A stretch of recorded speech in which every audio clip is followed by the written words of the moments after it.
pessoal. Boa tarde a todos.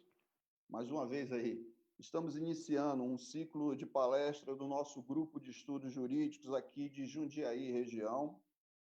Desta feita com a ilustre presença do professor Leone Pereira.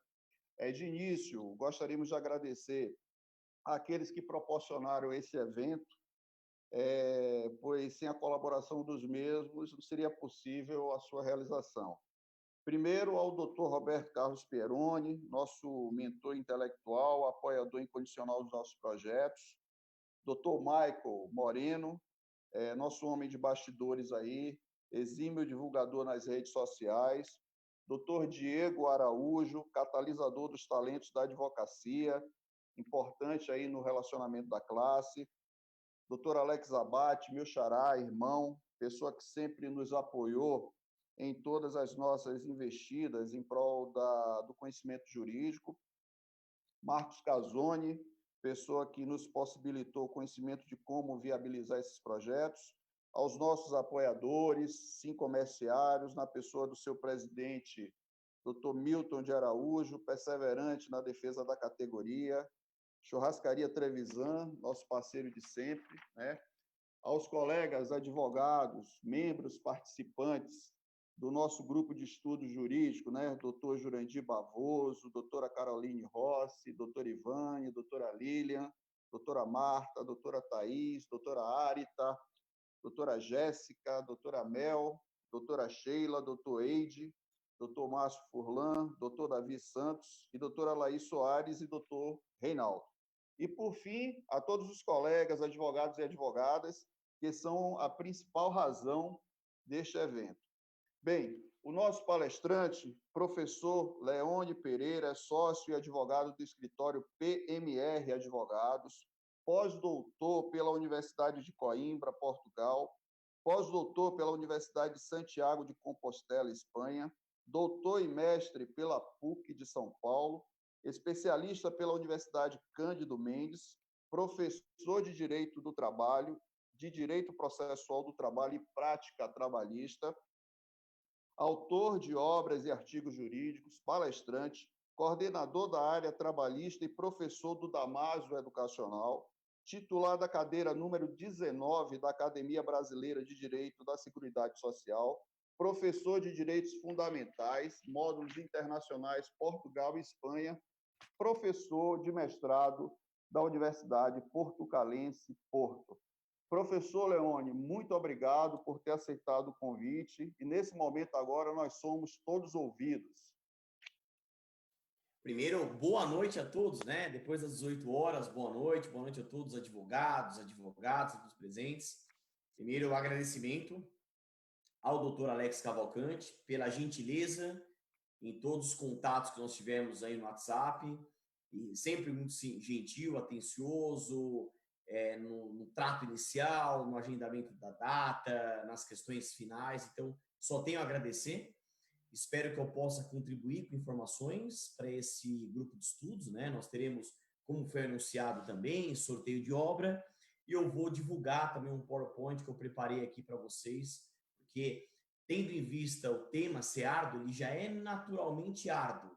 E aliado a isso, a questões aí, esse tempo de pandemia, do novo coronavírus, do Covid-19, tudo acaba trazendo uma complexidade maior. Então, eu tenho que agradecer, viu, doutor Alex, pela gentileza, pelo contato, e parabéns pela iniciativa também do grupo de estudos. Eu acho que é isso mesmo. O advogado, nós somos eternos estudantes, sempre aprendendo, estudando direito, que é extremamente complexo, mas eu acho que nesse momento, quem estiver acompanhando tudo que está acontecendo, isso naturalmente vai ser um grande diferencial para esse novo presente, essa nova advocacia.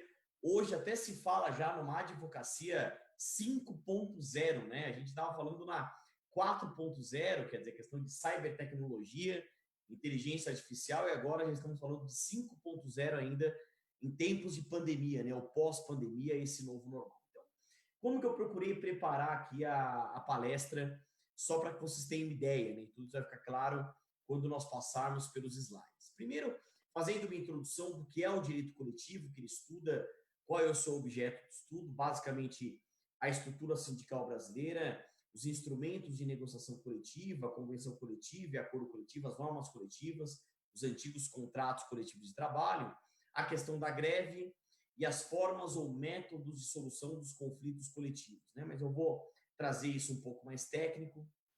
Depois eu passei pelo o que saiu em termos de medida provisória, decretos ou mesmo portarias sobre o direito coletivo e qual é a sua influência diante desse período, que é a maior crise da nossa geração. Eu acabei lá no final separando, inclusive, decisões do Poder Judiciário envolvendo o direito coletivo. Deu muito trabalho fazer tudo isso, porque a gente não tem jurisprudência, né? É algo de agora. É um direito emergencial, é uma jurisprudência de emergência. Então, toda a pesquisa foi pautada em 2020, né? Nada foi aproveitado, né? Eu tive que trazer realmente tudo novo, mas eu espero que depois, também aliado à palestra, vocês leiam esse material, estudem o material, eu fico também à disposição, tá bom? Eu vou, a partir de agora, compartilhar a tela, tá? Eu vou compartilhar aqui o PowerPoint direitinho para vocês, para que possam acompanhar. Procurei colocar numa letra legível e tudo mais, do jeito que eu estou acostumado. E ao final, viu, doutor Lex, eu fico à disposição aí para a gente fazer dúvidas, reflexões, até porque o silêncio ou é a compreensão total ou é a confusão absoluta. Eu prefiro que seja a compreensão total e não a confusão absoluta. Tá? Eu espero Perfeito, doutor. cumprir esse intento, tá bom? Deixa eu compartilhar aqui então a tela e espero depois só me dê um ok se está tudo certo, tá bom? Ok. Estou compartilhando aqui. Veja se está ok para vocês. Perfeito, professor. Perfeito? Ótimo. Perfeito. Então tá bom. Então tá aqui o tema, direito coletivo do trabalho em tempo de pandemia, tá? Tá aqui, efetivamente, aqui aproveitei também a divulgação de vocês aqui para colocar no PowerPoint. Bom, o currículo já foi apresentado, é mais a título, eu sempre falo isso, né? Não é nada de soberba, muito pelo contrário, é que vale a pena investir nos estudos, eu acho que isso a gente nunca pode ter dúvida. O meu escritório aqui é o PMR Advogados, né? Para demonstrar que a militância prática também ela é fundamental, né? Aliar o estudo com a militância prática. Eu estou deixando aqui os meus contatos, o meu Instagram, meu YouTube, Twitter, Facebook, o meu site, o meu e-mail e o e-mail do escritório. A gente fica aqui à disposição, especialmente minhas redes sociais, nas mídias sociais, o meu Instagram e o meu canal no YouTube, tá bom? Bom, vamos iniciar então os nossos trabalhos, tá? O que é o direito coletivo do trabalho? A doutrina acaba fazendo uma divisão básica, dentre várias, em que o direito do trabalho, basicamente, ele é dividido em direito individual e direito coletivo. E uma doutrina que eu sempre indico, quem teve aula comigo sabe, eu considero, se não o livro mais completo, um dos livros mais completos, a obra do professor Maurício Godinho Delgado, da NTR, realmente é uma grande obra. Eu procurei pegar, vamos dizer assim, alguns conceitos dessa obra e disponibilizar também para vocês a título de estudo. Está aí um conceito didático, um conceito completo e preciso do que seja o direito coletivo do trabalho. Então, é um complexo de institutos, princípios e regras jurídicas que regulam as relações laborais de empregados e empregadores e outros grupos jurídicos normativamente especificados, considerada a sua ação coletiva, realizada autonomamente ou através das respectivas entidades sindicais. Então, é óbvio que a gente continua trabalhando o conflito capital e trabalho, né? Isso vem desde a primeira fase da Revolução Industrial, e quem quiser aprofundar os estudos, leia Manifesto Comunista de Marx e Engels, de 1848. Quer dizer, esse conflito ele sempre vai existir. Mas quando eu tenho uma atuação num viés mais coletivo, participando do sindicato ou não, mas uma ação mais coletiva, eu entro no estudo do direito coletivo do trabalho. Muito bem. E aqui é uma diferenciação básica que ele traz. O individual trabalha a relação empregatícia num viés naturalmente mais individual e o direito coletivo tem suas relações grupais entre empregados e empregadores na sua categoria básica como seu ponto diferenciador.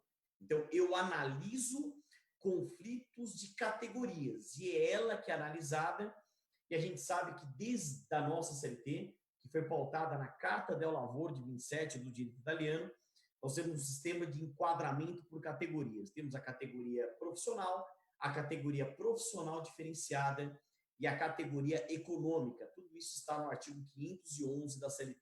Muito bem. E aí tem um conceito que ele traz, só para que o material ficasse completo: o individual se ocupa da regulação do contrato de emprego, fixando direitos, obrigações e deveres das partes, ocupando-se também de outras relações trabalhistas especificamente determinadas em lei. Só para a gente iniciar aqui os nossos trabalhos. E aí entra essa outra parte, para a gente fechar a introdução. Já o direito coletivo do trabalho regula as relações inerentes à chamada autonomia privado-coletiva, né? O professor Godinho, ele tem diversas expressões típicas, peculiares, ele chama nome de epíteto, ele chama os reflexos de horas extras de efeito expansionista circular do salário, tem toda uma nomenclatura especial, né? E lá fala que regula as relações inerentes, a chamada autonomia privado-coletiva, isto é, relações entre organizações coletivas de empregados e empregadores, ou entre organizações obreiras e empregadores diretamente, a par das demais relações surgidas na dinâmica da representação e atuação coletiva. Então, essa introdução, eu acho que ela é importante, porque não é simplesmente falar direito coletivo como se fosse uma simples diferenciação do direito individual. É importante que você tenha em mente quais são os interesses objeto de estudo. Sempre quando a gente estuda a natureza jurídica de algo, é a definição e a classificação, a busca dos elementos essenciais, mas o seu posicionamento comparativo. Então, é fundamental. E isto é o objeto de estudo exatamente nesse momento da nossa palestra. Bom, eu procurei trazer, ainda que brevemente, é muito mais do que isso, mas para a palestra não ficar enfadonha, mais brevemente, uma evolução histórica do direito coletivo, que é fundamental. Então, nós temos aqui, eu citei só alguns marcos históricos, vou passar um pouco mais rápido. Tivemos a Primeira Guerra Mundial, um direito de sindicalização surgindo. É muito citado o Tratado de Versalhes, o artigo 427.2. Em 1848, nós temos a Declaração Universal dos Direitos do Homem, né? Nós temos ainda na França, em Versalhes, a criação da OIT, tudo isso no mesmo contexto. E aí nós temos o reconhecimento da liberdade sindical, e a matéria passou a ser inserida nos textos históricos de inserção dos direitos nos textos constitucionais. Além disso, partindo na nossa Constituição, em 1891, a gente, na nossa Constituição, já tínhamos uma liberdade de associação, mas ainda não falávamos em direito coletivo. Em 1903, tivemos um decreto regulamentando a sindicalização rural. Em 1907, um decreto regulamentando a sindicalização urbana. Perceba como é um assunto relativamente novo, vamos dizer assim, né? Só que os decretos tinham um viés mais econômico, sendo que a gente tem que lembrar historicamente que no Brasil a industrialização ela foi mais tardia e predominava o trabalho agrícola, né? Bom, após a Primeira Guerra, nós já tivemos um espírito mais coletivo, tivemos esse decreto de 1931 consagrando aí, desde aí, nós temos o artigo 9º trazendo a unicidade sindical. E a gente sabe que a unicidade sindical hoje está plasmada no artigo 8º, inciso 2 da nossa Constituição Cidadã de 88, tá? Tanto que se fala, né, já sem entrar em questões políticas, mas desde quando o governo Bolsonaro assumiu, de uma possível reforma sindical em seu governo. E um dos pontos que eles estão estudando é justamente a questão da unicidade sindical. É um dos pós-doutorados que eu fiz, foi lá em Portugal. E lá em Portugal, por exemplo, fazendo cotejo de sistemas, nós temos o princípio do pluralismo sindical. E aí se debate se o pluralismo sindical seria o ideal aqui no país. Muitos entendem que isso poderia fortalecer a estrutura sindical brasileira e outros dizem exatamente o contrário, que nós não teríamos ainda discernimento e maturidade para adotarmos um pluralismo sindical. Aí tivemos a Constituição de 34, que garantiu de forma diferente a pluralidade e completa autonomia dos sindicatos. Tivemos o artigo 122, reconhecendo a justiça do trabalho. Tá? Então, percebam como tudo isso tem íntima relação. Já a Constituição de 37, a pluralidade foi substituída por um sindicato único. Tivemos aí a contribuição sindical e a proibição da greve e do lockout. Uma curiosidade, em 37, eram recursos nocivos para a paz social, né? E a greve e o lockout, lógico, naturalmente, no viés do direito coletivo. Já a Constituição de 46, após a era do Getúlio Vargas, tivemos aí o reconhecimento do direito de greve, que deveria ser regulamentado por lei, aí já pulei para 67, uma nova Constituição assegurando liberdade de associação profissional e direito de greve assegurado excesso dos serviços públicos essenciais em atividades definidas em lei. E aí chegamos à nossa Constituição de 88. Veja, eu procurei fazer um breve relato, tá? É muito mais do que isso, mas é só para que a gente pudesse contextualizar toda a inserção do direito coletivo no Brasil. Lógico, a origem ela é internacional, especialmente europeia, mas aí um pouquinho da evolução das constituições para chegar na nossa Constituição Federal de 88, que tem mais de 30 anos. E o artigo 5º, inciso 17, assegura uma liberdade de associação vedada de caráter paramilitar. O artigo 37.6 garante ao servidor público civil o direito à livre associação sindical, sendo proibida ao servidor público militar, conforme 142.4. E aí, lógico, só citando, na Constituição, os artigos 8º a 11 deflagram os direitos constitucionais coletivos trabalhistas. Eu só citei, vai estar no material, todo mundo já leu isso, mas o artigo 8º aqui, o artigo 9º, 10 e artigo 11. Então, só a título de curiosidade, o artigo 11, ele fala daquela situação das empresas de mais de 200 empregados, aquela representação dos trabalhadores no local de trabalho, o que na Europa, a gente inclusive tem estudos da representação no chão da fábrica. Isso veio regulamentado pela reforma trabalhista e hoje nós temos isso nos artigos 510A a 510D. E o direito coletivo vem tratado na CLT a partir do artigo 511. A gente fala do 511 e seguintes, nós temos aí o direito coletivo regulamentado. Muito bem. Nesse contexto, nós temos os instrumentos de negociação coletiva e parênteses, tá? Depois eu separei decisões sobre isso, mas quando a gente fala desses instrumentos de negociação coletiva, leia-se convenção coletiva ou acordo coletivo de trabalho, eles encontram proteção constitucional. E isso foi levantado agora mais recentemente nessas decisões do Supremo envolvendo as medidas provisórias.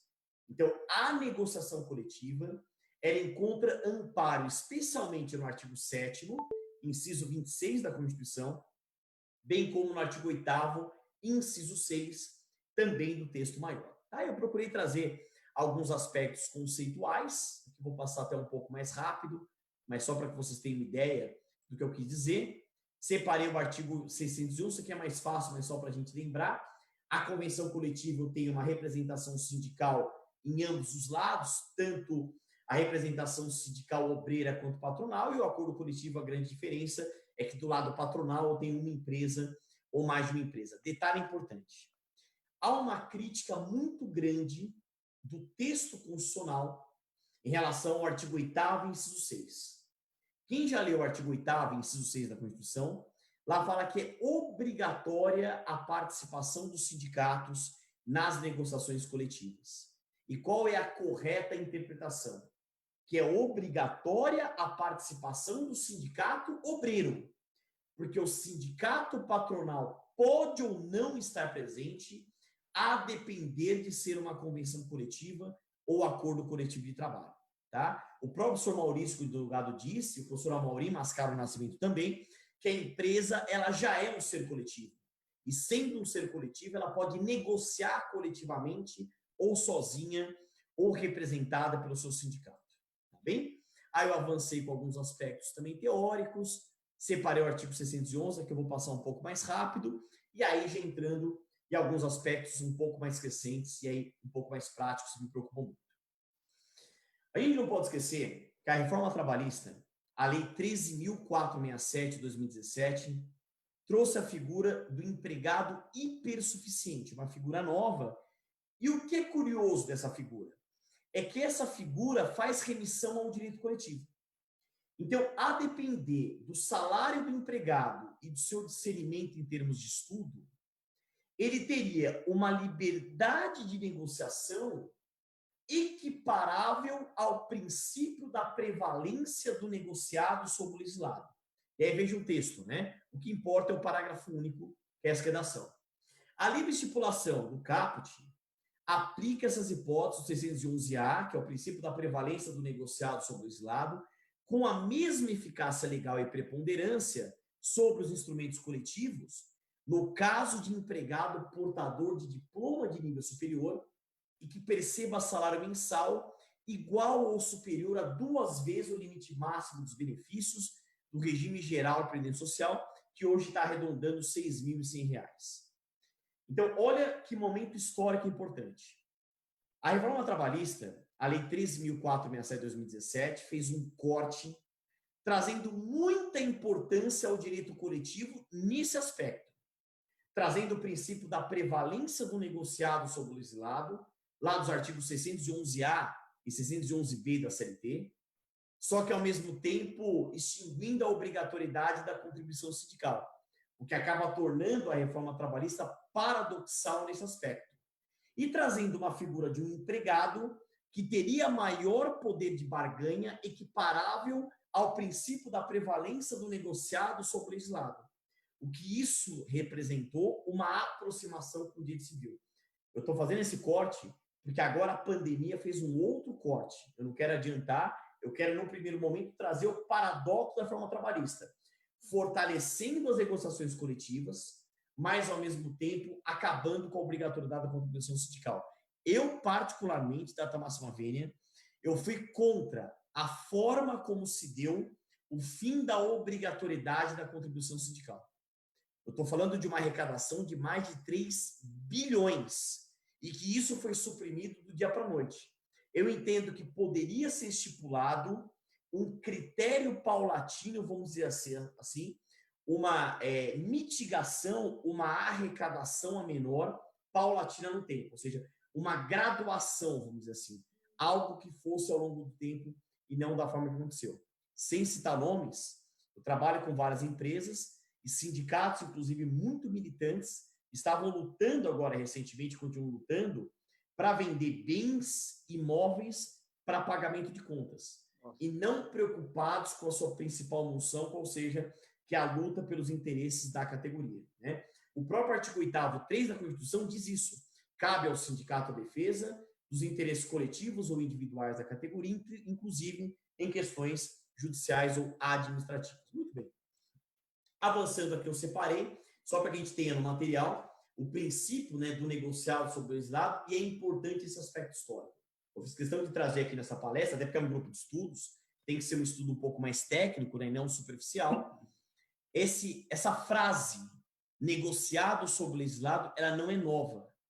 Ela vem desde o governo FHC, desde o governo Fernando Henrique Cardoso. Eu lembro bem dessa discussão, é uma forma que lá já se travava, e agora nós temos os artigos 611A e 611B, quer dizer, a ideia da negociação prevalecer sobre a legislação. Então, o direito do trabalho sempre foi muito marcado por uma forte interveniência estatal nas relações justo-trabalhistas. E o Estado estaria mitigando essa intervenção, e a partir desse momento eu teria uma maior aproximação das partes. Professor, Causa uma estranheza, porque eu não posso esquecer da nossa premissa, que o trabalhador é o hipossuficiente, a parte mais fraca, não obstante a criação dessa figura nova desse trabalhador hipersuficiente. Muito bem. E aí eu trouxe alguns estudos, né, que esse negociado sobre o legislado, ele ganhou adeptos e críticos. E separei 2 grandes juristas aqui, 2 referências também nacionais, só para que você tenha ideia. O professor Homero, né, professor da USP, titular da 88, que é a Vara do Trabalho aqui de São Paulo, ele, por exemplo, traz uma defesa do negociado sobre o legislado, dizendo que o primeiro encontra-se no artigo 7º, inciso 26 da Constituição, como eu disse, e afirma ser parte integrante dos direitos trabalhistas e reconhecimento de convenções e acordos coletivos. Ele também diz que o artigo 7º da Constituição revela ser possível majoração de jornada, compensação e redução do salário, passando por negociação coletiva. Então, temos aí um ponto de vista favorável ao negociado sobre o legislado. Mas, de outra sorte, nós temos grandes juristas e um crítico, como, por exemplo, o professor Bezerra Leite, dizendo que é inconstitucional o princípio da prevalência do negociado sobre o legislado, no sentido que o artigo 7º, caput, ele traz aquela ideia do princípio da norma mais favorável. Acho que todo mundo já leu esse livro, pelo menos já ouviu a citação dos ensinamentos do saudoso jurista uruguaio Américo Lá Rodrigues. Quer dizer, o princípio da norma mais favorável é um grande princípio da nossa área. Então, portanto, são direitos dos trabalhadores urbanos e rurais, vírgula, além de outros que visem a melhoria de sua condição social. Então, portanto, sobre esse aspecto, o negociado sobre o legislado seria inconstitucional. Então, seria impossível restringir ou reduzir o núcleo do artigo 7º, uma vez que veicula normas fundamentais. E ainda ele disse que o legislador constituinte originário estabeleceu hipóteses excepcionais no terreno para chegar agora na pandemia, porque não tem como entender a pandemia se a gente não entende essa parte. Perfeito. É Tá só bom? uma parte... Ainda que eu passe um pouquinho, tá? Mas eu peço desculpas aí por existir, mas é que eu procurei trazer um raciocínio aí completo. Perfeito, perfeito. Vamos lá. Além disso, tivemos o encontro da Anamatra, tá? E é importante que a gente saiba disso. A Anamatra, ela fez um grande questionamento a Anamatra, todo mundo sabe, é a Associação Nacional dos Magistrados Trabalhistas, né? E eles questionaram o negociado sobre o legislado com esse entendimento deles. Os juízes do trabalho, à maneira de todos os demais magistrados, em todos os ramos do Poder Judiciário, devem cumprir e fazer cumprir a Constituição e as leis. O que importa no exercício do controle difuso de constitucionalidade e no controle de convencionalidade das leis, bem como no uso de todos os métodos de interpretação e aplicação disponíveis. Detalhe importante. Cada vez mais a gente vai ouvir falar, e essa é uma expressão relativamente nova, do controle de convencionalidade. O que é isso? Não basta hoje analisarmos as normas infraconstitucionais à luz da Constituição, mas temos que analisar também as normas à luz de tratados e convenções internacionais. É o que nós chamamos de controle de convencionalidade. Muito bem. E eles acabaram questionando, não vou ler tudo, mas questionando a constitucionalidade do negociado sobre o legislado. Então, para eu chegar na pandemia, veja que nem todo mundo recebeu com bons olhos essa força que a reforma trabalhista deu ao negociado. Muitos dizendo que a estrutura sindical brasileira não teria preparo ou discernimento ou a evolução que o direito sindical europeu, por exemplo, teria para a gente receber toda essa força. Mas aliado a isso, com o fim da obrigatoriedade da própria contribuição sindical. Muito bem, eu trouxe esse assunto, o negociado está tudo aqui.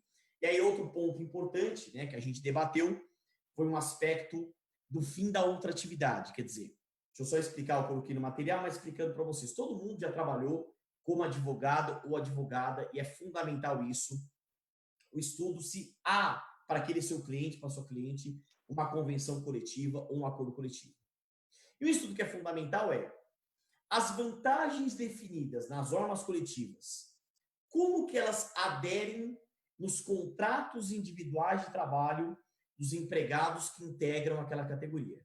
E nós temos basicamente 3 teorias. Nós temos uma que é a teoria da aderência limitada, que seria a ideia do direito adquirido, a posição é minoritária.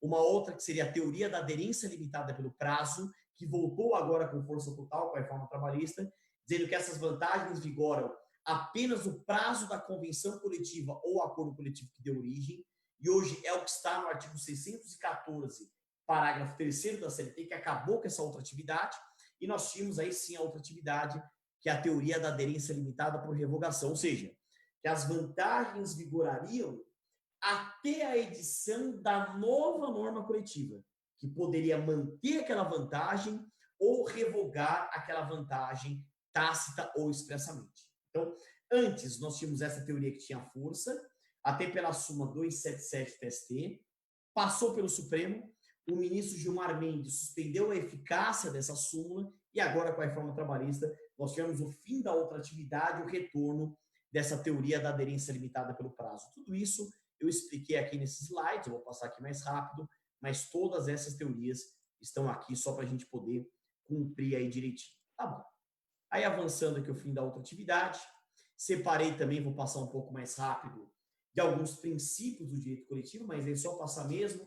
Temos o princípio da liberdade associativa sindical, o princípio da autonomia sindical, o princípio da interveniência sindical na normatização coletiva, o princípio da equivalência dos contratantes coletivos, o princípio da lealdade e da transparência nas negociações coletivas. Além disso, o princípio da criatividade jurídica da negociação coletiva e esse princípio que é famoso do Godinho, o princípio da adequação setorial negociada, quer dizer, uma negociação coletiva em tese tem que trazer um patamar jurídico superior àquilo que existia antes mesmo da própria negociação coletiva. Tá bom. Preparamos o terreno agora sim para chegarmos nos efeitos do coronavírus nas empresas e nas relações de trabalho e aonde que entra o direito coletivo aqui. Eu procurei trazer desde estudos mundiais, mas só alguns aspectos, para chegarmos nas principais medidas provisórias. E as medidas legislativas dos países afetados pela doença tiveram os seguintes escopos: dirimir os prejuízos causados pela emergência de saúde pública, proteger a economia e proteger os empregos.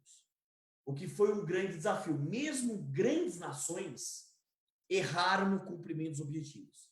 Leia-se Estados Unidos, Reino Unido, que acabaram se tornando exemplos daquilo que não fazer na epidemia. E outros países, como Portugal, por exemplo, Portugal foi um dos países que melhor enfrentou a própria pandemia. Então, vejam a situação que a gente está vivendo. É óbvio que a vida e a saúde das pessoas representam aquilo que há de mais importante, não se discute. Mas, ao mesmo tempo, eu tenho também preocupações econômico-financeiras, máxime na preservação da economia e na proteção dos empregos com a respectiva manutenção da empresa. Data máxima vênia é só uma crítica construtiva. A gente atende uma empresa aqui em São Paulo e simplesmente o sindicato da categoria pela universidade disse que era função social da empresa e responsabilidade social da empresa manter todos os vínculos empregatícios com licença remunerada. Olha, data máxima vênia, para um sindicato falar isso, um sindicato que não tem o mínimo de discernimento da realidade das empresas, né? Eu liguei para o representante e falei, então a gente vai mandar a folha de pagamento para o sindicato pagar, auxiliar a empresa ao pagamento. Quer dizer, uma orientação totalmente distoante daquilo que acontece na prática. Nenhuma empresa estava preparada para um momento desse e nenhuma empresa conseguiria manter todos os empregados em licença remunerada. Isso é algo totalmente distante de uma realidade, o que naturalmente não poderia acontecer. Então, o que a gente espera dos sindicatos é que também tenham razoabilidade, proporcionalidade e bom senso na sua atuação, que é o que se espera de todo mundo, né? Aí eu separei as mesmas provisórias 927 e 936, né? Muito bem. Aí alguns pontos importantes aqui entram, né? A MP 927, ela trouxe a possibilidade de empregado e empregador, e aí é uma discussão que a gente tem que travar, celebrar o acordo individual escrito, a fim de garantir a permanência do vínculo empregatício, que terá preponderância sobre os demais instrumentos normativos, legais e negociais. Então, veja, vamos lembrar do corte. O primeiro corte que a gente fez foi o princípio da prevalência do negociado sobre o legislado. Artigo 611-A e 611-B. A pandemia fez um outro corte, que é o artigo 2º da medida provisória 927, que trouxe o princípio da prevalência do acordo individual sobre as normas coletivas e o legislado, respeitados apenas os limites constitucionais. Então, perceba que o corte feito pela reforma trabalhista foi alterado pelo corte feito em momento de pandemia. O acordo individual passaria, em tese, a ter mais força do que as próprias normas coletivas. E esse assunto foi debatido pelo Supremo Tribunal Federal agora recente, tanto que essa questão, eu separei aqui, foi levantada pelo ministro Edson Fachin. O ministro Edson Fachin, que ele é o voto, disse que o direito do trabalho alterou a teoria geral do direito. A hermenêutica, a exegese, no que concerne a hierarquia das normas, foi alterada pelo direito do trabalho, pelo artigo 2º da MP 927. Ele levantou esse ponto, ele debateu bastante, porque chamou muito a sua atenção. Foi suspensa a obrigatoriedade de realização dos exames médicos ocupacionais, clínicos complementares, exceto os demissionais, que a gente continua orientando as empresas, pelo menos aqui em São Paulo, especialmente, inclusive os presenciais estão sendo realizados, mesmo em época de pandemia, e suspensa a obrigatoriedade de realização de treinamentos periódicos eventuais dos atuais empregados. O treinamento na modalidade ensino à distância e as CIPAs podendo ser mantidas até o encerramento do estado de calamidade, os processos eleitorais em curso podem ser suspensos. Bom, aí a gente entra num ponto crucial do direito coletivo e esse conflito com o acordo individual. a MP 936, que inclusive todo mundo está acompanhando. A gente teve a aprovação aí pelo Senado, está vindo aí a lei ou essa nova MP, e eles mantiveram a ideia do acordo individual. E muitos dizem que esse fortalecimento do acordo individual está enfraquecendo ainda mais o direito coletivo. Porque a ideia é uma aproximação ainda maior dos empregados em relação aos empregadores, sem a necessidade de passar pelo sindicato. E muitos defendem agora, de uma vez por toda, até o fortalecimento daquela representação no local de trabalho, lá dos artigos 511A, 511D, respeitando o artigo 511 da própria Constituição. E essa MP 936 criou, a gente está indo estudar isso, né, esse Programa Emergencial de Manutenção do Emprego e da Renda, trazendo 3 institutos. O pagamento do benefício emergencial de preservação do emprego e da renda, a redução proporcional de jornada de trabalho e de salários e a suspensão temporária do contrato de trabalho. Eu destaco essa parte aqui, ó, redução proporcional de jornada de trabalho e de salário. Aí pergunto para todos que assistem aqui essa palestra. Para que houvesse uma redução lícita, legal e constitucional da jornada e do salário, haveria necessidade de passar pelo sindicato ou não? A análise é complexa. A gente tem que voltar na Constituição, mais especificadamente o artigo 7º. Vamos começar com uma análise um pouco mais simples, que é o inciso 13 do artigo 7º. O inciso 13 do artigo 7º, ele fala isso.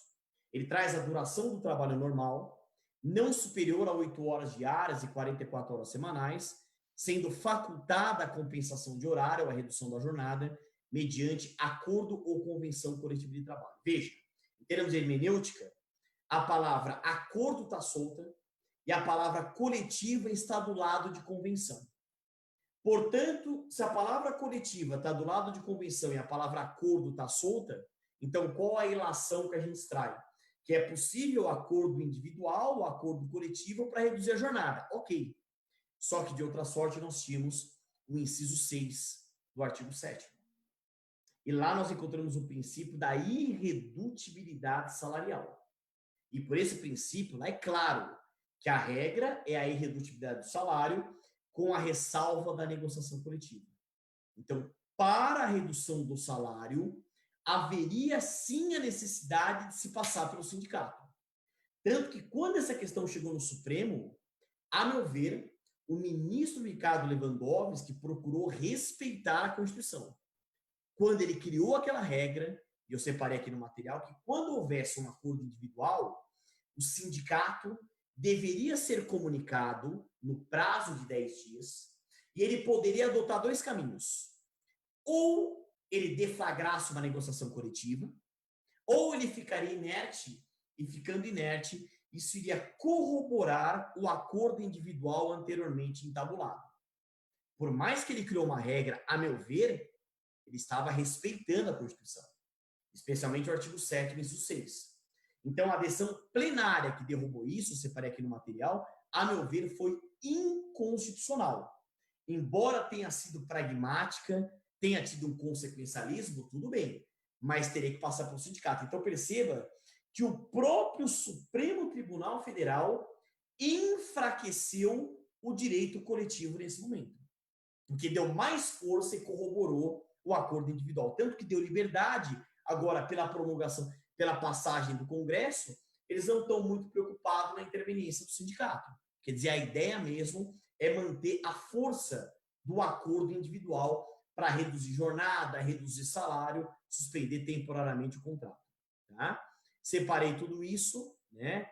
E aí, veja, né? Eu separei um dado que é importante aqui, ó. Uma tabela, são dados do Instituto Brasileiro de Geografia, IBGE. Hoje nós estamos falando de desempregados desocupados em 12,9 milhões. Uma taxa de desemprego de 11,9%, desalentados 4,8 milhões e taxa de subutilização 24,4%. Vocês terem uma ideia, a crise que a gente vai ter que enfrentar. Muitos equiparam a grandes guerras e muitos equiparam e dizem que até supera a crise que nós tivemos em 1929. Então, é fundamental a presença das entidades sindicais nessa tentativa de recuperação da economia, de manutenção do emprego, etc. Mas perceba que as medidas provisórias, a decisão do Supremo e agora a lei, a meu ver, enfraqueceu todo esse movimento sindical, vamos assim dizer. Tá? Só um parênteses, para quem não sabe, nós tivemos como dados oficiais mais de 5 milhões de empregos que foram afetados direto ou indiretamente e mais de 3 milhões de acordos individuais que foram entabulados à luz das medidas provisórias. Tanto que, inclusive, até estão autorizando um decreto prorrogar a vigência dessa possibilidade, foi o que foi discutido ontem, inclusive na questão do Senado. Tá? Bom, e aí eu separei aqui, eu vou passar um pouco mais rápido, tá? Contribuições de direito coletivo, algumas contribuições doutrinárias, aqui eu quero deixar direto ao ponto, mas eu quero que vocês leiam toda essa parte aqui, tá? Uma parte importante. E aí, vamos separar a parte das decisões. Flexibilização do direito coletivo em tempo de pandemia. Quer dizer, a minha ideia aqui é tentar demonstrar o direito coletivo que já estava enfraquecido, como ele foi afetado, a meu ver, diretamente por essas questões de pandemia. Então, veja, eu separei aqui, como eu disse, essa discussão que eu trouxe do Supremo, essa ação direta de inconstitucionalidade 6363, tá? Eu separei aqui os trechos importantes, tudo aquilo que eu falei agora de cabeça. Trouxe o ponto do ministro Ricardo Lewandowski, essa ação foi ajuizada por Rede de Sustentabilidade, e aí eu separei esse trecho que eu acho importante. Ó. O que ele criou? O relator deferiu em parte a cautelar para assentar que os acordos individuais para redução de jornada e de salário ou suspensão temporária de contrato deverão ser comunicados pelos empregadores ao respectivo sindicato no prazo de até 10 dias a partir da data de sua celebração, para que este, querendo, deflagre a negociação coletiva, importando sua inércia em anuência com o acordado pelas partes. Como eu disse, foi derrubado pelo plenário, a meu ver, infelizmente. Eu, particularmente, eu concordei com a decisão do Ricardo Lewandowski e discordei da decisão do plenário. Muitos diziam que havia aquela dificuldade realmente de estar enfrentando, de como comunicar ao sindicato, se poderia mandar um e-mail, poderia mandar um WhatsApp, muitos sindicatos não responderam, ok. Mas o artigo 7º, inciso 6, é claro, no sentido de trazer a necessidade da interveniência sindical. Separei toda a decisão aqui para vocês, tá tudo separado, para que vocês pudessem estudar todas elas. E caminhando para a parte final, já estamos aqui 18 horas e 50 minutos, eu separei algumas decisões importantes, uma do ministro Marco Aurélio, que também tinha dado força ao acordo individual, envolvendo aqui várias ações diretas, 6344, 6346, 6348, 6349, 6352, 6354, tá a decisão aqui. Aí, pensando na Justiça do Trabalho, olha só que interessante, decisões desse ano, tá? O presidente do TST suspendendo liminares que previam condenações em dissídios de natureza jurídica. Aí eu separei só a título de exemplo aqui. Desde o início da pandemia do novo coronavírus, sindicatos trabalhistas de São Paulo conseguiram uma série de decisões condenatórias por meio de dissídios coletivos de natureza jurídica instaurados pelo TRT da 2ª Região. O objetivo das entidades era o afastamento de trabalhadores que integrem o chamado grupo de risco da Covid-19 ou o fornecimento de equipamentos sanitários como álcool em gel e luvas. Aí coloquei aqui, ocorre que esse tipo de ação, segundo jurisprudência, é utilizada apenas para solucionar conflitos coletivos, tendo somente pretensão declaratória. Lembra que o dissídio coletivo de natureza jurídica de interesse, ele serve para a interpretação e aplicação de regras jurídicas já existentes. Então, portanto, o presidente do STF acabou suspendendo liminar nesse sentido. Separei essa decisão. Tá aqui, ó. Isso aconteceu também. Aqui separei números envolvendo a Covid-19, idosos com mais de 60 anos, hipertensos, cardíacos, asmáticos, doentes renais, fumantes, o fornecimento de material de proteção, tendo inclusive a multa diária acumulativa de 50 mil, quer dizer, o dissídio coletivo de natureza jurídica, ele não se presta para isso. até porque o dissídio coletivo de natureza econômica, a gente sabe que pelo artigo 114, parágrafo 2º da Constituição, tem que ter aquele mútuo acordo. E o próprio Supremo reconheceu isso, que a gente não pode dispensar esse mútuo acordo, que seria um pressuposto processual ou uma condição da ação. Tanto que na prática, né, eu inclusive participei disso, muitos até simulavam, vamos dizer assim, uma greve para tentar um dissídio coletivo de greve. Né? Mas o dissídio coletivo de natureza jurídica não foi um bom caminho escolhido para esse momento aqui de pandemia. Eu separei tudo isso aqui para vocês. Tá aqui todo o processo. Aí separei decisões, inclusive, do Rio de Janeiro nesse sentido. Aí separei aqui, outro ponto importante. O TST, ele acabou desobrigando o Uber de pagar salário mínimo a motoristas durante pandemia. Algo também que envolveu o direito coletivo e tudo mais. Aí veja o que a gente já tem, não só do Supremo, mas o próprio TST envolvendo essa situação. Separei outro ponto importante, a decisão da 50ª Vara do Trabalho do Rio de Janeiro, prorrogando o mandato de diretoria sindical para evitar aglomeração durante a eleição. Está aqui o número do processo para vocês estudarem, envolvendo também direito coletivo. Está aqui toda a decisão. Isso naturalmente vai acontecer. Está aqui todo julgado, só para não ter que ficar lendo. Aqui, presidente do TRT do Rio de Janeiro mantém decisão que proíbe Petrobras de reduzir jornada e remuneração de empregados. Perceba que o tema continua sendo polêmico, quer dizer, não é porque teve a decisão do Supremo, e vale ressaltar que aquela decisão do Supremo ela foi a título de cautelar, não teve uma análise exauriente, mas perceba que o tema acaba sendo polêmico. Eu encontrei essa decisão para separar aqui para vocês. Deixa eu ver se eu coloquei mais algumas aqui. Separei a decisão da 75 Vara do Trabalho. E aí, pessoal, finalizando, ó, já falei quase 1 hora, referências bibliográficas, tá aqui, separei obras do Godinho, do Bezerra Leite, do Dr. Homero, todas as decisões que eu separei aqui. Então, essa primeira parte, com a finalização, tá, para a gente entrar em discussões, em perguntas, mas só para vocês entenderem o cenário. Falei, peço até desculpas, né, era para falar até 18h40, eu falei até 18h54. Eu vou terminar o meu compartilhamento para a gente entrar em algum tipo de discussão. Espero que todos tenham entendido. O que eu queria apresentar, o assunto está em debate, está em muita discussão, mas só para a gente concluir uma primeira parte. A reflexão ela é fundamental. E, a meu ver, a reforma trabalhista acaba sendo de mais importância ainda. Porque esse momento de pandemia não foi nada vantajoso para o movimento sindical, para o direito coletivo. A gente percebe naturalmente um enfraquecimento. Já estava enfraquecido e agora ainda mais. E uma reforma sindical tem que ser feita, a meu ver, com uma comissão de notáveis, envolvendo todos os atores sociais no debate. Porque assim, a situação já estava difícil e agora muito mais com o fortalecimento dos acordos individuais escritos. O que a gente está debatendo muito na advocacia para quem está militando na prática?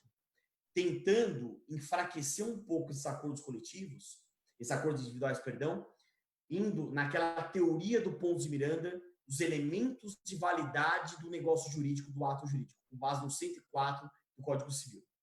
Que os empregados, em tese, eles não tiveram rigidez na manifestação de vontade no momento de se entabular esse acordo individual.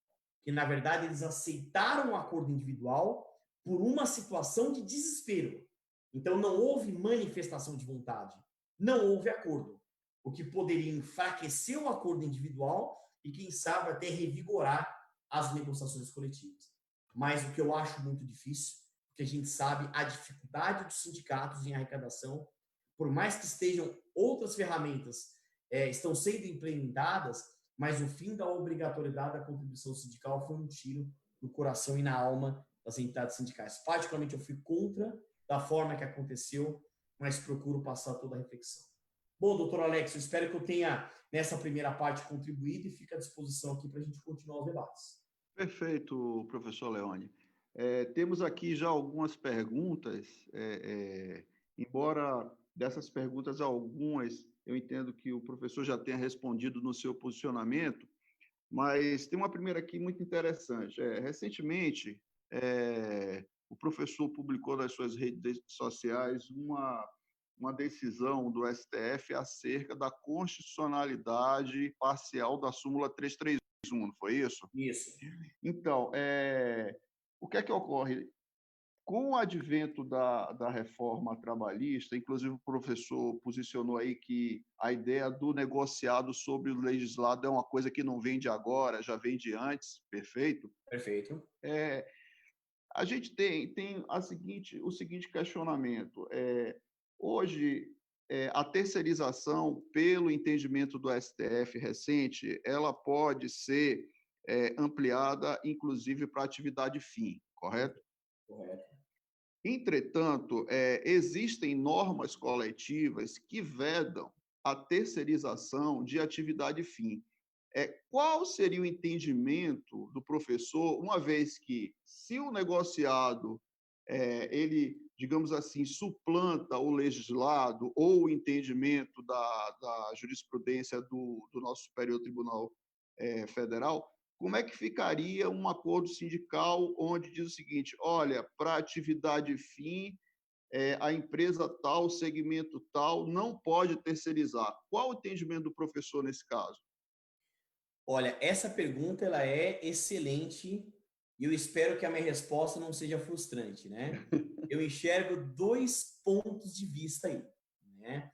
Se nós analisarmos o princípio da prevalência do negociado sobre o legislado, e sendo que hoje a terceirização ela vem regulamentada na Lei 6.019 de 74, com as alterações de 2017, mas é a Lei 6.019, né, que regulamenta a terceirização. Lá nós encontramos, nos artigos 4A e 5A, a possibilidade da empresa terceirizar qualquer uma de suas atividades, inclusive a sua atividade principal. Até porque a gente sabia na prática como estava difícil o enquadramento como atividade fim ou como atividade meio em algumas situações. Eu dou um exemplo do Amazon, a gente pega a tecnologia para o Amazon, é atividade meio e atividade fim, quer dizer, o enquadramento ele fica difícil, né? Ele fica híbrido nisso. Bom, então, se a gente partir dessa visão em que o negociado ele teria mais força do que a lei e a terceirização está regulamentada em lei, seria possível uma negociação coletiva proibir a terceirização em determinada atividade fim. Só que, de outro lado, de outra sorte, para quem acompanhou as recentes decisões do Supremo Tribunal Federal sobre terceirização, elas passaram por valores constitucionais. E quais foram os valores fomentados nas decisões? O princípio da liberdade econômica, da livre iniciativa, o fomento ao empreendedorismo. Foi falado, inclusive, que a terceirização ela não precariza direitos trabalhistas, né? Que se isso acontecer, nós teríamos as consequências jurídicas. Então, à luz dos princípios e valores levantados pelo Supremo Tribunal Federal para confirmar a licitude e a constitucionalidade da terceirização, eu enxergo que uma negociação coletiva não teria a força de proibir a terceirização em atividade fim, por essa visão do Supremo. Percebe que eu teria uma visão mais legalista e uma visão um pouco mais principiológica e pautada no nosso guardião da Constituição. Doutor Lex, eu não sei se fui claro na explicação, mas eu enxergo esses 2 pontos de vista, entendeu? Não, perfeito, professor, obrigado. Passar a palavra aí ao nosso Roberto Carlos Peroni. Doutor Peroni, quer fazer uma pergunta ao professor Leone? Obrigado, Alex, obrigado pela deferência aí. Mas não é, doutor Leone, como vai? Boa noite, né? Boa noite. É uma grande alegria estar com o senhor aqui, né, trazendo esses conceitos de direito coletivo de trabalho, que realmente a gente fica, os advogados patinam um pouquinho nessa matéria, né? É matéria árdua, né? É muito árdua, né? Mas eu estava com essa dúvida, realmente, desse recém-julgamento do Supremo, a respeito dessa parte de constitucionalidade da lei, né? 13.429/17, que é a lei de terceirização, né? E o doutor já nos respondeu a respeito, até, Alex, eu estava formulando já exatamente essa pergunta aí, doutor. Mas eu também comungo dessa ideia, doutor, porque foi elevado a um patamar constitucional. Então, uma norma coletiva, eu acho que ela não tem o condão de passar por isso, porque, né, obviamente, é a constitucionalidade que está sendo discutida, né? Então, eu também comungo do mesmo entendimento do doutor, né, a respeito desse detalhe.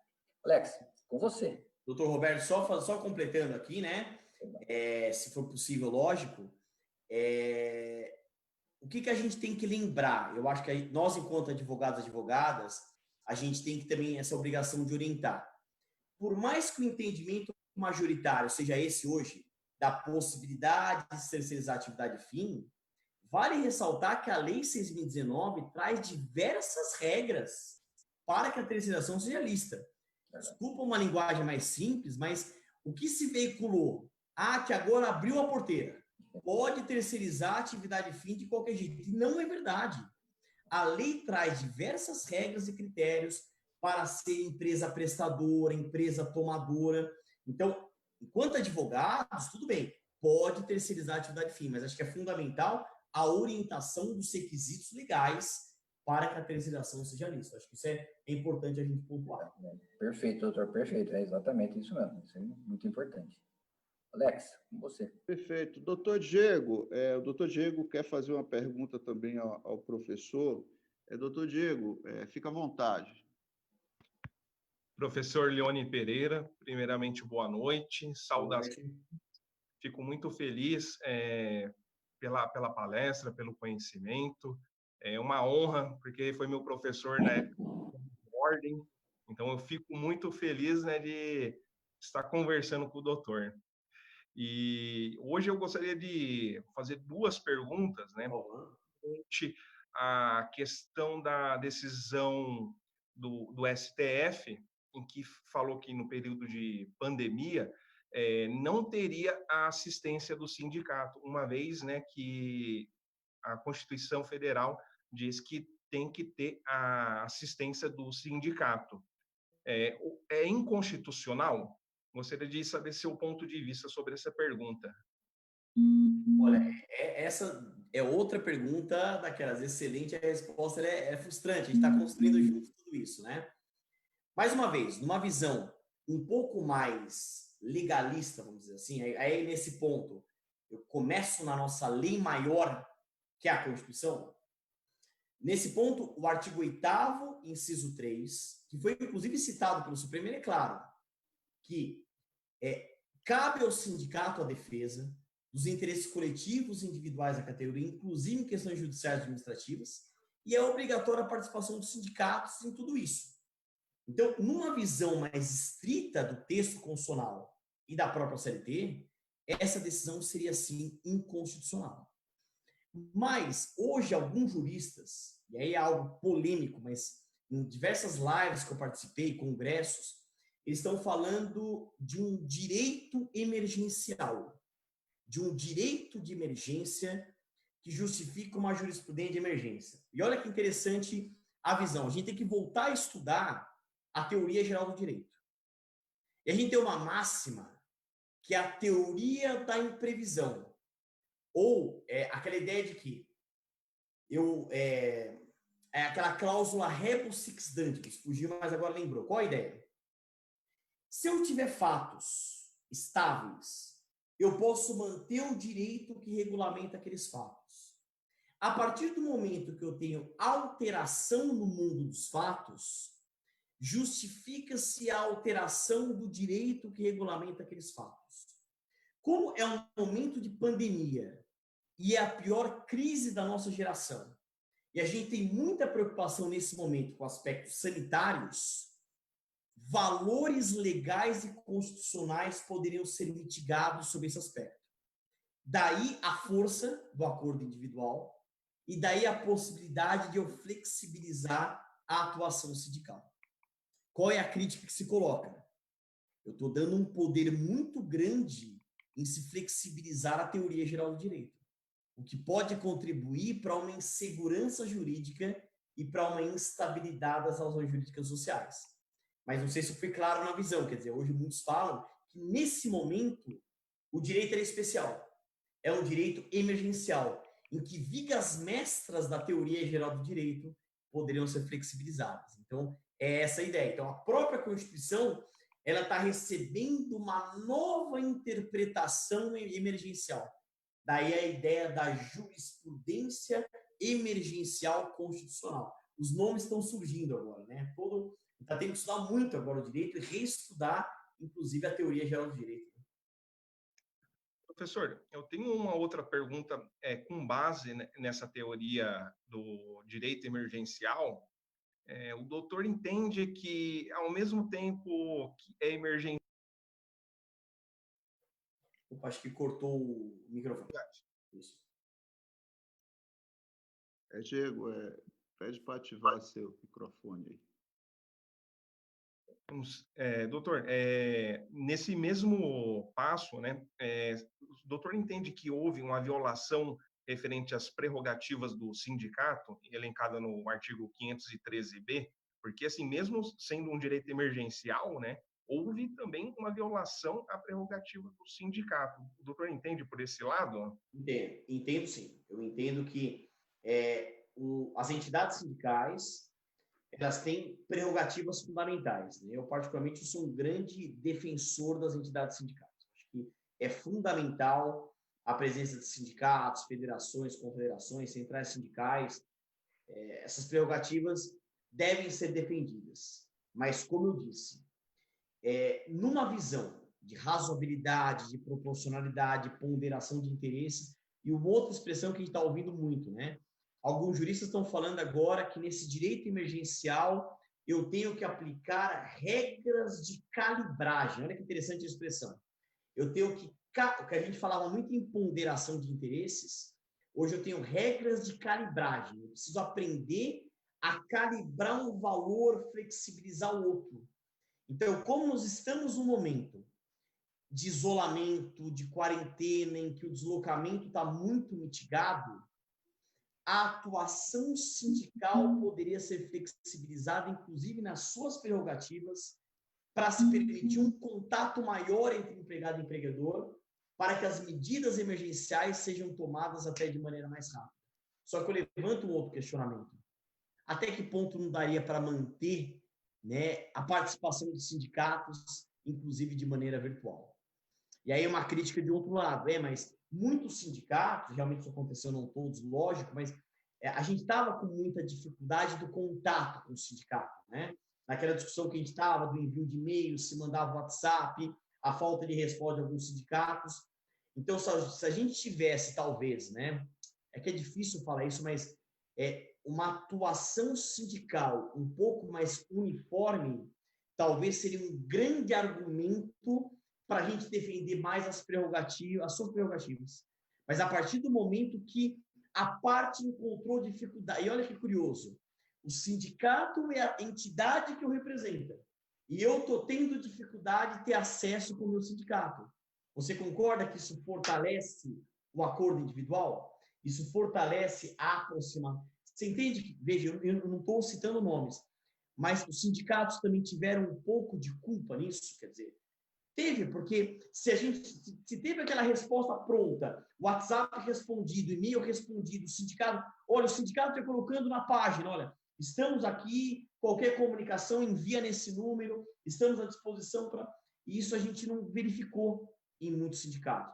Mas também o Brasil tem dimensões continentais, estamos falando de aproximadamente 17 mil sindicatos no Brasil. Quer dizer, realmente é um número impressionante, né? Perfeito.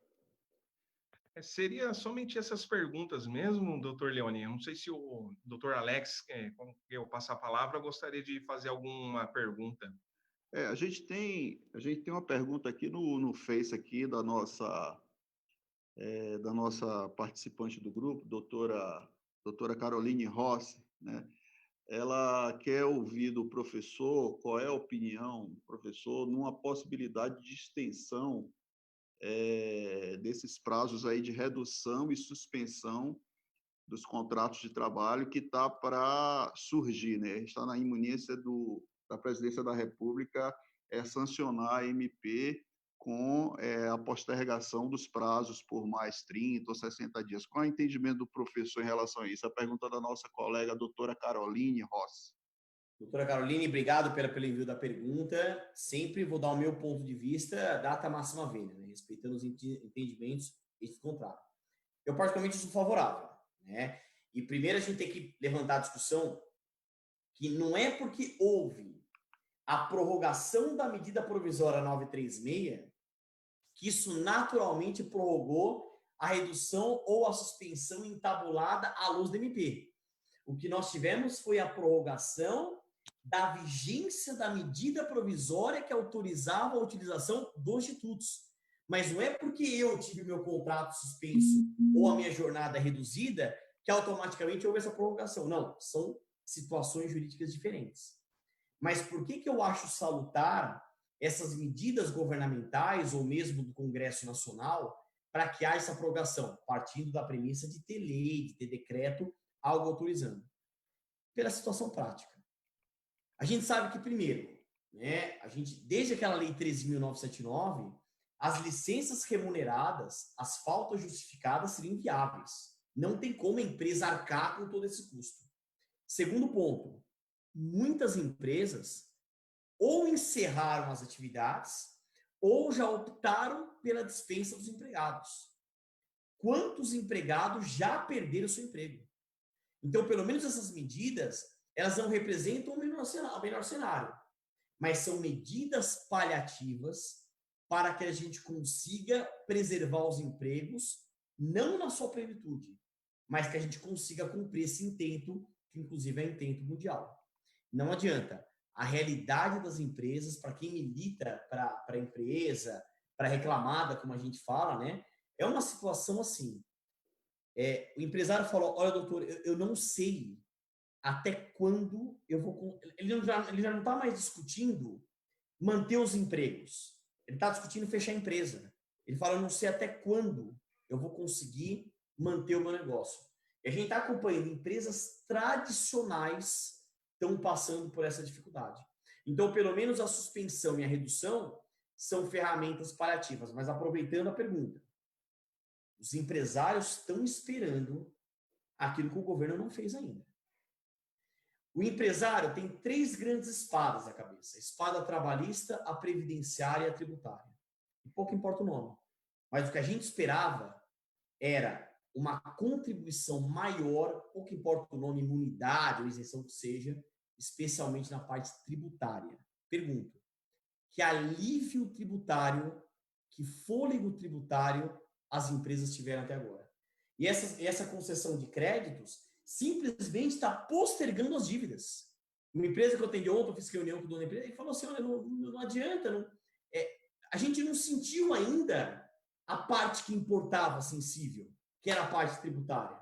Então, essas medidas continuam sendo paliativas, mas ainda assim são medidas numa tentativa da preservação do emprego e da renda. São 2 objetivos dessas medidas provisórias. Perfeito, professor. Professor, a minha pergunta vai ser um pouco delicada agora. À vontade. No início da pandemia, teve uma empresa aí do Rio de Janeiro que tomou a iniciativa de desligar todos os funcionários pelo fato do príncipe. Acho que o professor tomou conhecimento, né? E que o Ministério Público do Trabalho interveio. Passado aquele primeiro momento do início da pandemia, o governo editou essas medidas provisórias que representou um certo refresco, vamos dizer assim, um fôlego para as empresas, suspensão e redução do contrato de trabalho. Só que existe determinados setores hoje da atividade que continuam com suas atividades paralisadas, né? Vamos citar o exemplo aí de bares e restaurantes que não conseguem abrir. E se cogita, nesse momento, se volta a cogitar a questão do fato do príncipe, porque existe uma confusão muito grande se a medida de isolamento foi a melhor medida, se não foi. Existem várias tendências hoje se posicionando de forma diversa.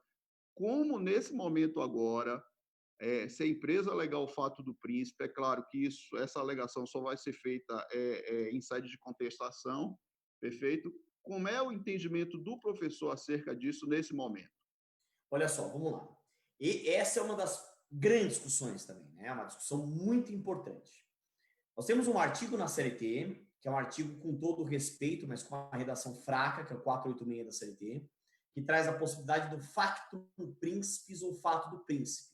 O príncipe seria o estado do amplo, né? Se a gente pensar lá em Thomas Hobbes, em Jacques Rousseau, tem a ideia que nós fizemos um contrato social e criamos um estado. que nos representa. Muito bem. Então, veja, se eu tiver, e aí tem um debate, um encerramento das atividades ou um prejuízo das atividades por um ato de autoridade pública, eu teria uma responsabilização do Estado em sentido amplo. Há um debate, né, e muitos doutrinadores dizem isso, que a responsabilidade do Estado haveria ou não a depender do enquadramento do ato ser discricionário ou vinculado. Então, se eu tivesse um ato discricionário da administração pública, isso levaria à responsabilidade do Estado.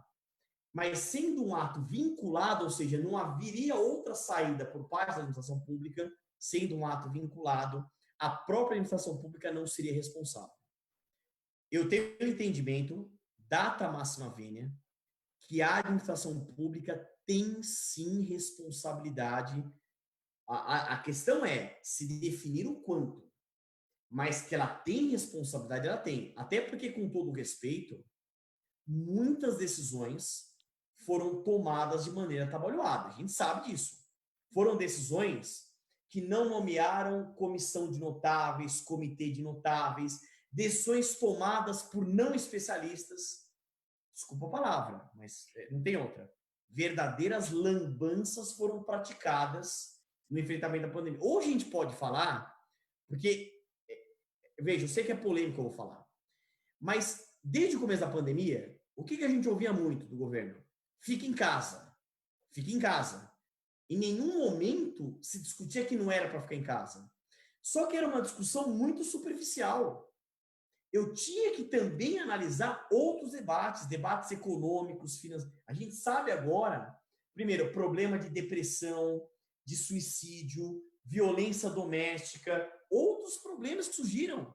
E tudo isso não foi levado em conta. Simplesmente com o jargão fica em casa.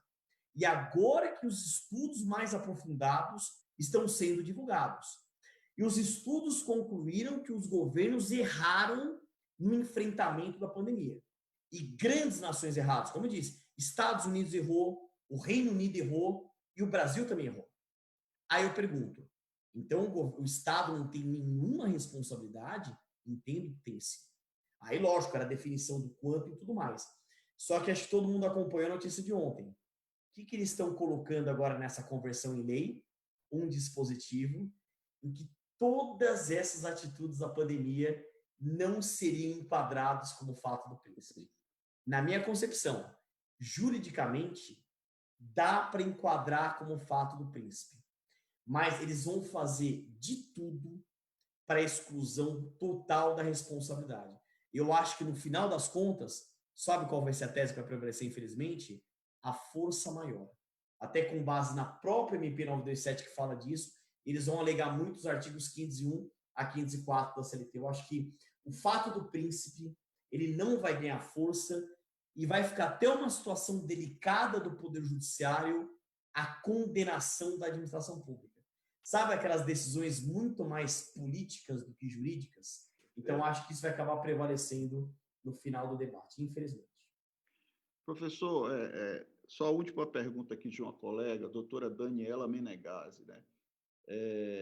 Ela levanta aqui, caso a MP não seja prorrogada, a gente não tenha, vamos dizer assim, essa benesse aí por parte do Estado, o que é que o professor aconselha que empregadores e empregados caminhem? De que forma, né? Qual seria a redução da carga horária, pagamento de salário proporcional, entretanto, sem negociação coletiva? Qual seria a opinião do professor?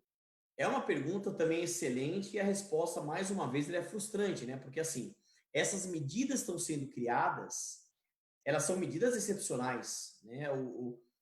O ordenamento jurídico, ele não autorizava dessa maneira, né? E a gente sabe disso, quer dizer, mesmo concessão de férias, veja, a possibilidade, olha só, de se negociar períodos aquisitivos futuros, pagar depois, isso a gente não tinha no ordenamento. Então, lembrando que a partir do momento que as MPs, se elas não forem prorrogadas, eu não teria mais a autorização legal para a implementação das ferramentas. Então, a gente vai ter que buscar as ferramentas que já existiam. Quer dizer, férias da forma que estavam, o layoff da forma que estavam. A minha percepção ela é muito triste se isso acontecer. Se não houver essa prorrogação, nós teremos uma continuidade veemente dos desligamentos e dos fechamentos das empresas.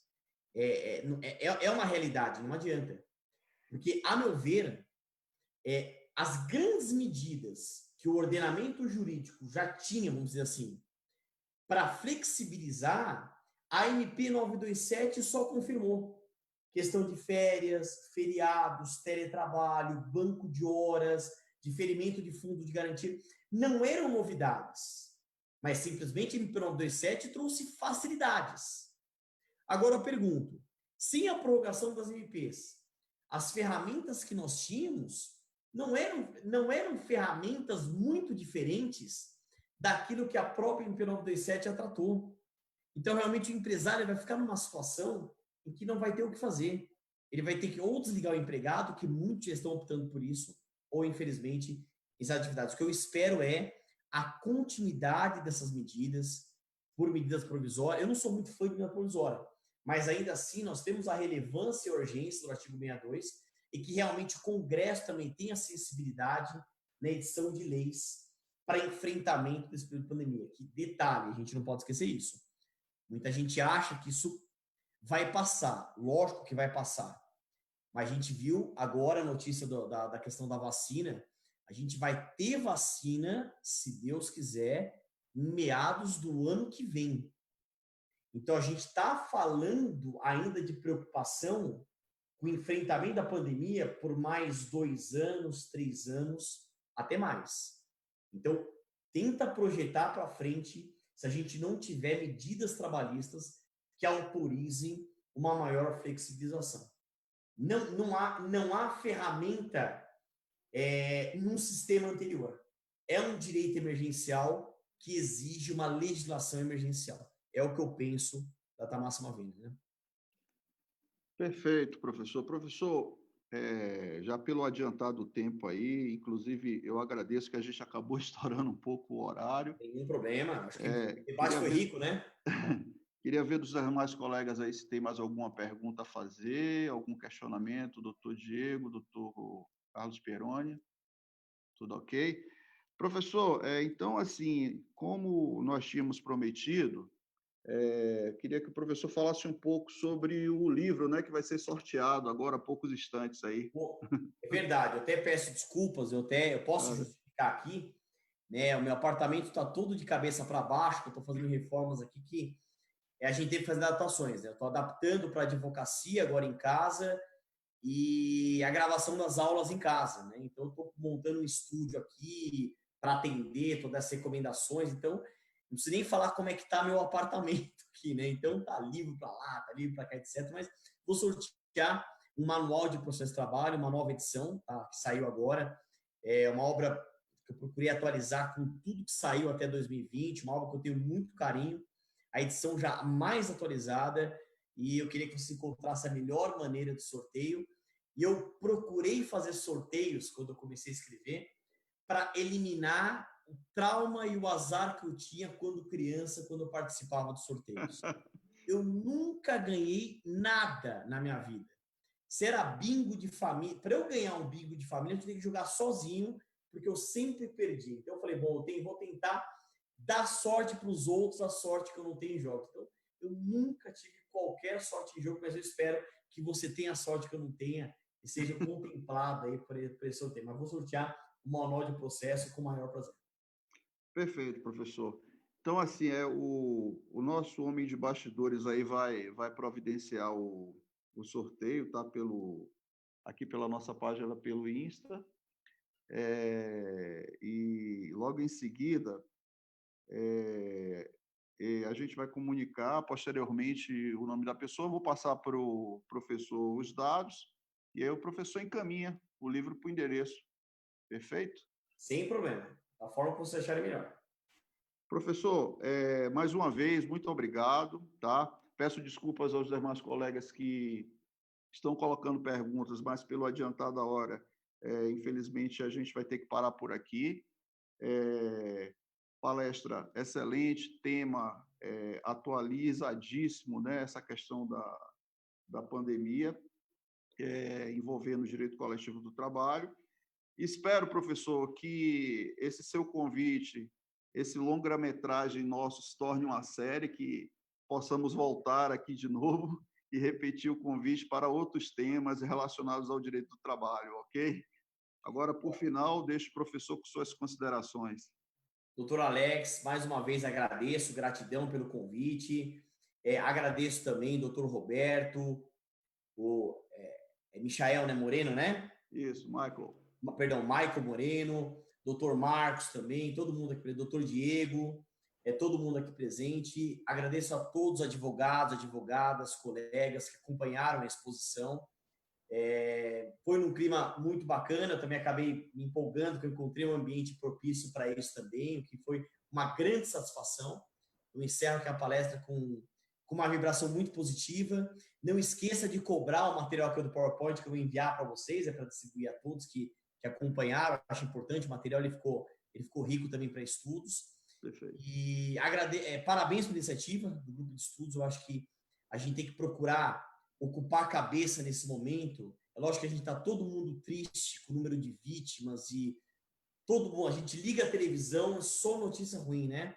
A gente precisa também tentar ocupar a nossa cabeça com aspectos positivos. Eu acho que sempre é importante investir nos estudos, na preparação técnica científica. Então, parabéns pela iniciativa, continue assim. Toda iniciativa assim é louvável. Eu fico à disposição para outros convites e novas palestras. E o que precisarem de mim, podem contar comigo, tá? Então, agradeço, doutor Alex, obrigado pela gentileza de sempre. Parabéns a todos aí, sucesso e fé inabalável que a gente vai sair dessa, que a gente vai conseguir militar nesse novo normal e quem sabe a sociedade seja mais evoluída, mais altruísta. É o que a gente espera como lição desse período. Né? Perfeito. Obrigado, professor. Até uma próxima oportunidade. E fechamos aqui. Pensamento positivo e ânimo firme. É isso aí. Tchau, professor. Tchau, tchau. Até mais.